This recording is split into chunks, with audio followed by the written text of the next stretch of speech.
Good morning, welcome back. हमारे previous video session में हम डिस्कस कर चुके थे एक्सरसाइज 5.2 कम्प्लीटली कंपाउंड इंटरेस्ट की। आज हम स्टार्ट करते हैं हमारा पार्ट 10 एंड पार्ट 10 में हम आज डिस्कस करने वाले हैं एक्सरसाइज 5.3 कंपाउंड इंटरेस्ट की। Okay, so let's start. देखिए, एक्सरसाइज 5.3 में हमारा फर्स्ट क्वेश्चन है, find the effective rate of interest corresponding to the nominal rate of 10% per annum if it is converted to half yearly। दो parts हैं यहाँ पे हमारे, एक हाफ ईयरली का और एक क्वार्टरली का। दोनों ही पार्ट से हमने इस क्वेश्चन को सॉल्व करना है। तो जब हमने क्वेश्चन रीड किया तो यहाँ पर अब इस एक्सरसाइज 5.3 में एक नया कॉन्सेप्ट आया है, that is about the effective rate of interest. तो पहले हमें ये समझना है कि इफेक्टिव रेट ऑफ इंटरेस्ट यहाँ पर है क्या। देखिए, कॉन्सेप्ट ये है कि जब भी हमारा इंटरेस्ट कंपाउंड होता है एक साल की बजाय ज़्यादा बार, यानी कि like half yearly, quarterly, monthly, ठीक है, तो इन सिचुएशंस में आपके क्वेश्चंस में जो रेट ऑफ इंटरेस्ट दिया होता है उसे हम कहते हैं नॉमिनल एनुअल रेट या फिर nominal rate. What does it mean कि जब भी हमारा जो इंटरेस्ट है वो कंपाउंड होता है ज़्यादा बार, यानी एक बार से ज़्यादा बार अगर वो कंपाउंड होता है हाफ ईयर्स में। अगर देखो हाफ ईयरली है तो कितनी बार कंपाउंड होगा, एक साल में 2 बार कंपाउंड होगा। अगर क्वार्टरली आ जाए तो एक साल में कितनी बार कंपाउंड होगा, 4 टाइम्स कंपाउंड होगा, ठीक है। वहीं अगर मंथली आ जाए तो एक साल में 12 टाइम्स कंपाउंड होगा। तो मीन्स जब भी कंपाउंड इंटरेस्ट एक बार से ज़्यादा बार कंपाउंड होता है तो जो क्वेश्चन में आपका रेट ऑफ इंटरेस्ट दिया होता है उसे हम बोलते हैं नॉमिनल रेट। लेकिन अगर हमें ये बात जाननी हो कि अगर मेरा rate of interest half yearly compounding पर दिस मच है, कोई एक स्पेसिफिक टर्म आप परसेंटेज आपको गिवन है और आपको ये जानना हो कि हाफ ईयरली ना हो कि अगर इतना ही इंटरेस्ट मुझे एनुअली कमाना हो तो रेट ऑफ इंटरेस्ट क्या होगा, that will be known as effective rate of interest. तो इफेक्टिव रेट ऑफ इंटरेस्ट हम 1 ईयर का निकालते हैं। Okay, so we can say when interest is compounded more often than once per year, like half yearly or quarterly or monthly, then the given annual rate is called nominal rate। ठीक है, कि अगर एक साल से ज़्यादा बार rate of interest compound होता है, हाफ ईयरली होता है, क्वार्टरली होता है या मंथली होता है, तो जो रेट ऑफ इंटरेस्ट क्वेश्चन में दिया होगा आपको वो तो होगा नॉमिनल रेट, राइट। लेकिन अगर हमें ये जानना है कि the rate of interest actually earned in 1 year, कि हमने एक्चुअल में उस अमाउंट उस प्रिंसिपल पर एक्चुअल में एक साल में कितना इंटरेस्ट कमाया है, the rate of interest actually earned in 1 year, right. कि भाई जो आपको क्वेश्चन में रेट ऑफ इंटरेस्ट गिवन है हाफ ईयरली कंपाउंडिंग का पर एनम का, वो तो हो गया आपका नॉमिनल रेट। लेकिन आपको ये देखना हो कि अब आपने एक्चुअल में टोटल रेट ऑफ इंटरेस्ट कितना अर्न किया है, वो हो जाएगा आपका इफेक्टिव एनुअल रेट, या फिर हम कह सकते हैं इफेक्टिव रेट। सो फाइनली देखिए, अगर हम इसको एक छोटे से एग्जाम्पल के साथ डिस्कस करें, राइट, कि मान लीजिए आपके यही फर्स्ट क्वेश्चन जो है, इस फर्स्ट क्वेश्चन में क्या गिवन है आपको, 10% पर एनम का नॉमिनल रेट गिवन है और आगे दिया होता है if it is converted to half yearly, half yearly में कन्वर्ट कर दिया जाए तो कैसे होगा। तो ये जो नॉमिनल रेट है, राइट, अगर ये 10% का nominal rate half yearly compounding होगा तो यानी कि आपका जो प्रिंसिपल है उस पर आपको 2 बार कंपाउंड इंटरेस्ट मिलेगा। हाफ ईयरली में 10% पर एनम है, हाफ ईयरली में 2 बार कंपाउंड रेट ऑफ इंटरेस्ट मिलेगा। तो अगर यहीं पे ही हम इससे इफेक्टिव रेट ऑफ इंटरेस्ट निकाल लें तो इफेक्टिव रेट ऑफ इंटरेस्ट निकाल के भी जब आप कंपाउंड इंटरेस्ट की कैलकुलेशन करोगे तो पूरे साल का जो इंटरेस्ट आएगा वो आपके दोनों बार मिले हुए हाफ ईयरली वाले इंटरेस्ट के ही बराबर होगा। So we can say the effective rate of interest is defined as the rate which when compounded annually will give you the same amount of interest as a nominal rate compounded several times each year gives। So देखिए, अगर हमारा जो rate of interest है वो compounded होता है तो आपका इफेक्टिव रेट भी सेम रहेगा एंड आपका नॉमिनल रेट भी सेम रहेगा। लेकिन अगर आपका जो इंटरेस्ट है वो एक बार से ज़्यादा बार कंपाउंड होता है, लाइक हाफ ईयर्स में हाफ ईयर्स में होगा तो 2 बार मिलेगा, क्वार्टरली होता है तो 4 बार मिलेगा, राइट। और इसी तरीके से अगर आपका मंथली होता है तो 12 टाइम्स वो कंपाउंड होगा। तो अगर एक बार से ज़्यादा बार कंपाउंड होता है तो इन दैट सिचुएशन आपका नॉमिनल रेट अलग होगा और आपका इफेक्टिव रेट ऑफ इंटरेस्ट अलग होगा। इफेक्टिव रेट ऑफ इंटरेस्ट यानी कि एक ऐसा सिंगल रेट है जिस पर अगर आप पूरे एनुअल रेट ऑफ इंटरेस्ट निकालोगे तो वो इंटरेस्ट की वैल्यू उतनी ही निकल के आएगी जितना आप हाफ ईयरली वाले रेट ऑफ इंटरेस्ट पे आपने दोनों बार कैलकुलेट किया था। ठीक है, सो अभी हम ये क्वेश्चन नंबर 1 जो है हमारी एक्सरसाइज 5.3 का, इसको सॉल्व करते हैं। देखिए आपको क्वेश्चन में प्रिंसिपल गिवन नहीं है इस फर्स्ट क्वेश्चन में, तो हम ये मान के चलते हैं कि प्रिंसिपल है हमारा 100 रुपये, ताकि हम इस क्वेश्चन को ईजिली सिंप्लीफाई कर सकें। तो हमने मान लिया कि let principal P is equal to ₹100।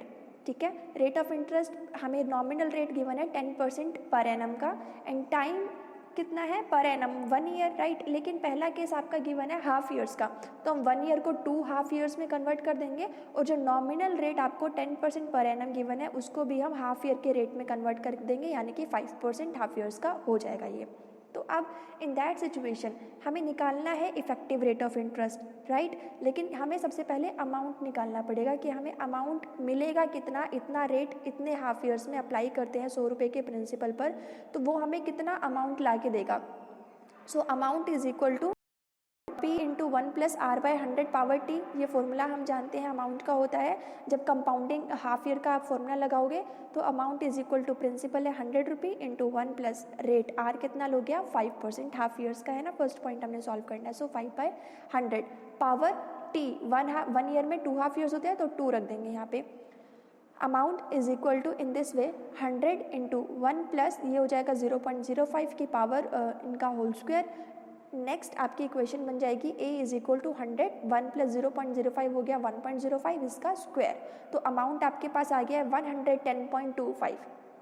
देखिए ये पूरा अमाउंट आया है आपका 2 बार हाफ ईयर्स में, यानी 2 बार कंपाउंड करने के बाद, हाफ ईयरली कंपाउंडिंग करने के बाद आपको मिलेगा साल के एंड में 110.25 रुपये। अब आपने प्रिंसिपल कितना लगाया था 100 रुपये, अमाउंट मिल रहा है 110.25। जो डिफरेंस आया वो कितना है आपका पूरे साल का कमाया हुआ इंटरेस्ट है, यानी कि 10.25 जो है ये आपका कंपाउंड इंटरेस्ट है, and the same will be the answer for your effective rate of interest. यानी कि एनुअली आपने कितना रेट ऑफ इंटरेस्ट कमाया 100 रुपये पर, 100 था ना बिकॉज, तो 100 रुपये पर हमने कितना रेट ऑफ इंटरेस्ट कमाया 10.25% कमाया। इसी में ही अब हम पार्ट 2 सॉल्व करेंगे क्वार्टरली वाला। क्वार्टरली में क्या आएगा, किस तरीके से आएगा, प्रिंसिपल हम 100 ही लेके चलेंगे, बट रेट ऑफ इंटरेस्ट जो है हमारा नॉमिनल रेट, इसका 10% के हिसाब से 4 से डिवाइड करके क्वार्टरली बेसिस पे रेट ऑफ इंटरेस्ट निकाल लेंगे। सो ये हो जाएगा 10/4%। अकॉर्डिंगली हम टाइम भी 1 ईयर को क्वार्टरली में डिवाइड कर देंगे, सो ये हो जाएगा हमारा 4 क्वार्टर्स के इक्वल। अगेन हमने इफेक्टिव रेट ऑफ इंटरेस्ट निकालना है, यानी कि अगर नॉमिनल रेट आपका 10% पर एनम है और ये नॉमिनल रेट आपका क्वार्टरली कंपाउंडिंग होता है, मीन्स 4 बार कंपाउंड होके आपको रेट इंटरेस्ट मिलता है, तो जो लास्ट में आपका अमाउंट आएगा, राइट, इसका मतलब है कि एक ऐसा इफेक्टिव रेट ऑफ इंटरेस्ट निकालो जो ऐसा सिंगल रेट हो जिसके बेसिस पर आप पूरा एनुअल रेट ऑफ इंटरेस्ट निकाल सको। अगर आप क्वार्टरली कंपाउंडिंग ना करो तो भी वो आपका उतना ही इंटरेस्ट प्रोवाइड करेगा जितना आपको 10% का नॉमिनल रेट पर एनम वाला क्वार्टरली कंपाउंडिंग बेसिस पर देगा। तो इसमें हमारा क्या फॉर्मूला लगेगा, again amount is equal to P into 1 plus R by 100 power T। So amount is equal to P की वैल्यू रखेंगे 100 into 1 plus rate of interest 10/4 हो जाएगा इंटू 100 पावर टाइम हो गया है 4 क्वार्टर, सो 4 आ जाएगा। अब इक्वेशन को आप सॉल्व करेंगे, सिंप्लीफाई करके आपको a is equal to 100 into 1.025 की पावर 4 मिल जाएगी। 1.025 को आप 4 टाइम मल्टीप्लाई करोगे, यू विल गेट 1.1038। अकॉर्डिंगली जब हम इसको 100 से मल्टीप्लाई करेंगे देन हमारा अमाउंट आ जाएगा 110.38। ये है हमारा अमाउंट, यानी कि जब हम 10% पर एनम का रेट ऑफ नॉमिनल रेट लगाते हैं और उसको 4 बार क्वार्टरली बेसिस पर हम कंपाउंड करते हैं, तो at the end of the year हमें अमाउंट मिलेगा 110.38। हमने प्रिंसिपल लगाया था 100 रुपये, तो 100 रुपये के प्रिंसिपल के बेसिस पर डिफरेंस जो हुआ that will be the value of compound interest की, ये हमने कंपाउंड इंटरेस्ट कमाया, और 100 रुपये के बेसिस पर हमारी percentage effective rate of interest की कितनी बन जाएगी 10.38%। ये हमारी 10.38% है। इस परसेंटेज यानी कि इस इफ़ेक्टिव रेट को अगर आप अप्लाई करोगे अपने प्रिंसिपल पे तो उतना ही आपको रेट ऑफ इंटरेस्ट मिलेगा जितना कि आपने नॉमिनल रेट 10% का लगा के 4 टाइम क्वार्टरली बेसिस पर कंपाउंड करके कमाया था। देखो नॉमिनल रेट जब 10% पर एनम का हमने लगाया और 4 क्वार्टर बेसिस पर हमने इसको कंपाउंड किया तो कितना कंपाउंड इंटरेस्ट कमाया हमने? 10.38 रुपये कमाया, राइट। अमाउंट में से प्रिंसिपल माइनस करके कंपाउंड इंटरेस्ट 10.38 रुपये हमने कमाया। अब अगर मैं ये 10% का नॉमिनल रेट अप्लाई ना करूं और अगर मैं ये 4 क्वार्टरली बेसिस को भी अप्लाई ना करूं और मैं प्रिंसिपल पर सीधे सीधे इफेक्टिव रेट ऑफ इंटरेस्ट लगा दूं, प्रिंसिपल है 100 रुपये, इस पर direct effective rate of interest लगाइए यानी कि 100 इंटू 10.38 डिवाइड बाई 100 करिए तो आपको जो इंटरेस्ट मिलेगा वो भी उतना ही रहेगा जितना हमारा नॉमिनल रेट यूज़ करके आया था। यानी कि 100 इंटू 10.38 डिवाइड बाई 100 करोगे तो कितना आएगा? 10.38 ही आएगा।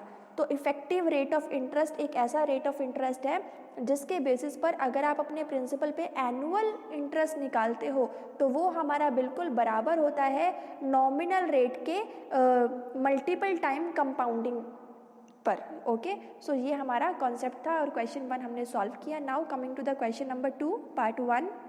देखिए क्वेश्चन नंबर 2 में हमें गिवन है find the effective rate equivalent to the nominal rate of 4.5% per year compounded quarterly.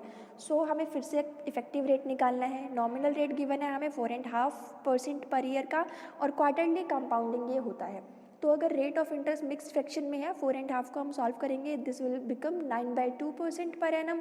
इस पर एनम को हम क्वार्टरली में कन्वर्ट करेंगे, राइट। पर एनम है, ये तो एनुअल है लेकिन कंपाउंडिंग हो रहा है quarterly. So rate of interest को जब हम क्वार्टरली कन्वर्ट करेंगे तो 4 से डिवाइड कर देंगे and thus it will become 9/8% quarterly. अब टाइम है हमारा 1 ईयर, ठीक है। तो पर एनम है 1 ईयर है, 1 ईयर को भी क्वार्टरली में कन्वर्ट करेंगे, it will be equal to 4 quarters. एक साल में 4 क्वार्टर्स होते हैं, 3 मंथ से मिलकर 1 क्वार्टर बनता है और एक साल में 4 क्वार्टर्स होते हैं। सो नाउ अगेन क्वेश्चन को सिंप्लीफाई करने के लिए वी विल अज्यूम कि प्रिंसिपल है हमारा 100 रुपये। So if principal is equal to ₹100, now we need to check कि हमें इस 100 रुपये पर नॉमिनल रेट जो है अप्लाई करके और 4 क्वार्टरली बेसिस पर कंपाउंड करके कितना अमाउंट हमें रिसीव होगा। सो अगेन अमाउंट का फॉर्मूला यूज़ करेंगे, amount is equal to P into 1 + R/100 power T।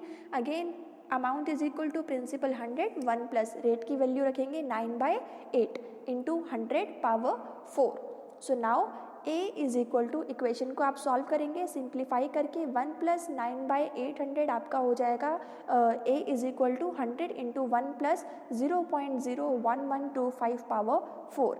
इसको आप सिंप्लीफाई करोगे एंड 1.01125 को 4 टाइम मल्टीप्लाई करोगे, you will get the value 1.0457। अब इस वैल्यू को again you need to multiply with 100 and the amount you will get is 104.57। अमाउंट हमारा आ जाएगा 104.57, 1.0457 को 100 से मल्टीप्लाई करने के बाद। सो अब देखिए जब आपने नॉमिनल रेट अप्लाई किया, ठीक है, 9/8% क्वार्टरली बेसिस पर जब आपने नॉमिनल रेट अप्लाई किया और आपने इसको सॉल्व किया कंपाउंडिंग करके तो आपको अमाउंट रिसीव हुआ 104.57 और आपने प्रिंसिपल कितना लगाया था? 100 रुपये, ठीक है। 100 रुपये आपने प्रिंसिपल लगाया तो फाइनली 9/8% के क्वार्टरली कंपाउंडिंग बेसिस पर आपको कंपाउंड इंटरेस्ट रिसीव हुआ 4.57 रुपये का, राइट। तो कंपाउंड इंटरेस्ट आ गया हमारा अमाउंट माइनस प्रिंसिपल करके 4.57 रुपये। अब इफेक्टिव रेट ऑफ इंटरेस्ट कैसे होगा? इफेक्टिव रेट ऑफ इंटरेस्ट होगा हमारा 4.57% 100 रुपये पर, बिकॉज जब आप 100 रुपये पर 4.57% का एनुअल रेट ऑफ इंटरेस्ट लगाओगे, एनुअल, ओके, 100 का सीधा सीधा एनुअल रेट ऑफ इंटरेस्ट निकाल लो 100 रुपये का 4.57/100 करके, तो भी आपका इंटरेस्ट कितना निकल के आएगा? 4.57 रुपये ही आएगा। तो मतलब 4.57 वो इफेक्टिव रेट ऑफ इंटरेस्ट है जो हमें एनुअली इंटरेस्ट उतना ही देगा जितना कि हमारा 9/8% का nominal rate quarterly quarterly compounding पर देगा। 9/8% का नॉमिनल रेट भी क्वार्टरली कंपाउंडिंग पर हमें 4.57 कंपाउंड इंटरेस्ट दे रहा था, और हमें 4.57% का इफेक्टिव रेट ऑफ इंटरेस्ट भी इतनी ही वैल्यू हमें 100 रुपये पर देगा, मीन्स 4.57 ही देगा।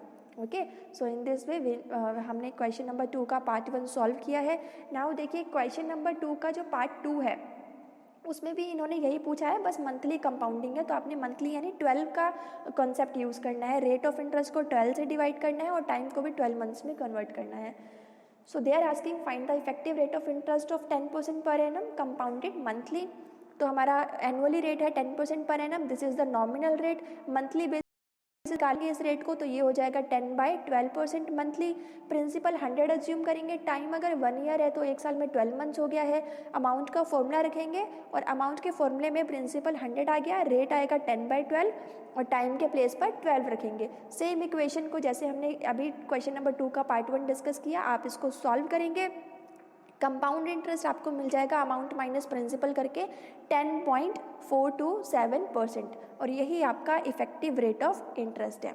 मीन्स 10/12% का nominal rate of interest monthly compounding पर आपको कंपाउंड इंटरेस्ट देता है 10.427 रुपी। तो इट मीन्स 10.427% का अगर ये effective rate of interest monthly compounding नहीं करना, आप सीधे सीधे 100 रुपये के प्रिंसिपल पे 10.427% का रेट अप्लाई करो और आपको पता चल जाएगा कि ये कितनी वैल्यू आपको at the end of the year देगा।